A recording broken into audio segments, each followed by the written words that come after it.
Hey guys, how's it going? Episode number 7 of the MIDD, which is our Monday deal desk.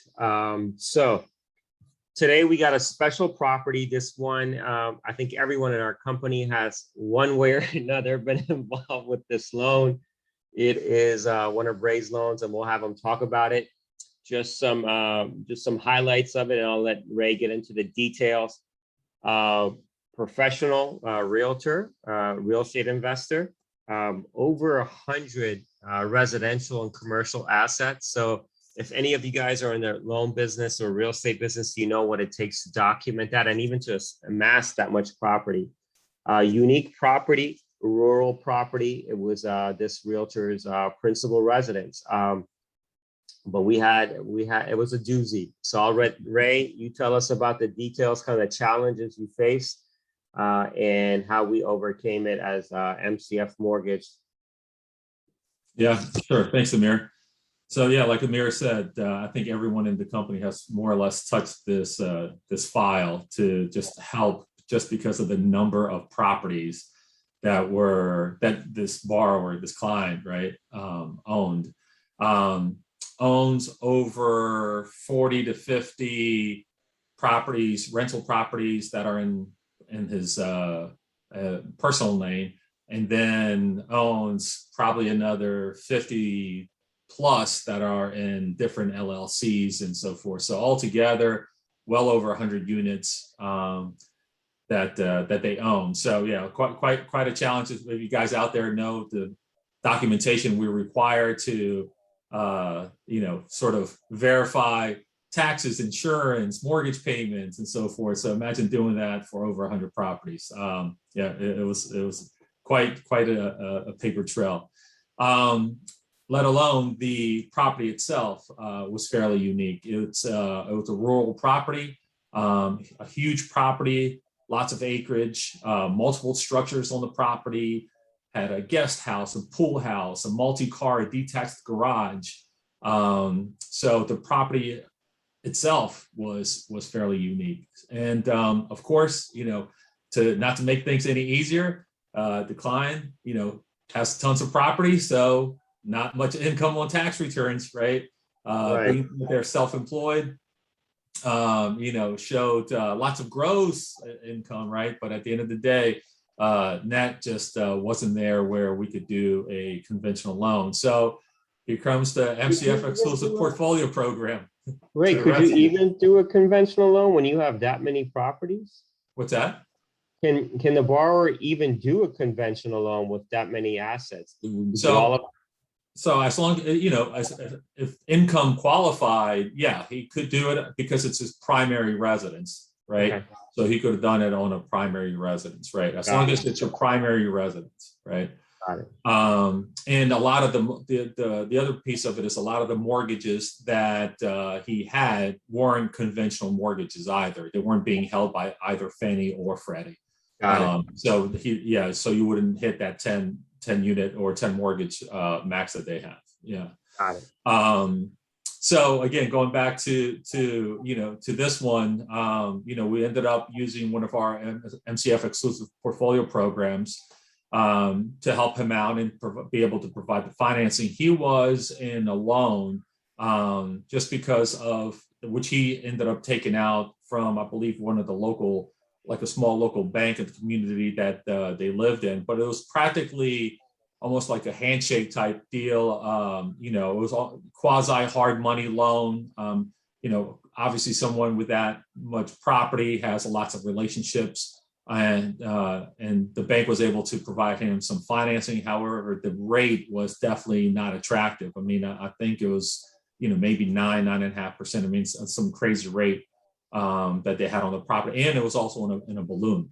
So that's why he reached out to us in order to try to get him out of that balloon loan and into something more manageable, into a 30-year fixed conforming product. Now, I know a lot of people, when they hear about our exclusive products, a lot of, because we do a lot of stated income docs and things of that nature, they automatically assume it's a no doc loan. And obviously you mentioned earlier that there was a lot involved documentation level. Right. Can you explain the difference between stated income and no doc, and Right. how that even, so that, whoever's watching this video kind of understands that why we offer stated income and why we also require documents, and how the two interact together, or they don't interact. Sure. The difference Sure. between. So yeah, I think the confusion with that, Amir, comes from just, back during the, housing bubble, right? And the no doc loans and so forth that were available and offered back then. So people do make a mistake between a no doc loan and a stated income loan. So a stated income loan by no means is a no doc loan. So, sometimes, when we do start requesting some documentation from clients, they're like, whoa, I thought this was a no doc loan. No, it's not a no doc loan. You're still going to document your expenses. You're going to document your assets, especially if we're using collateral as the main tool for qualifying, right?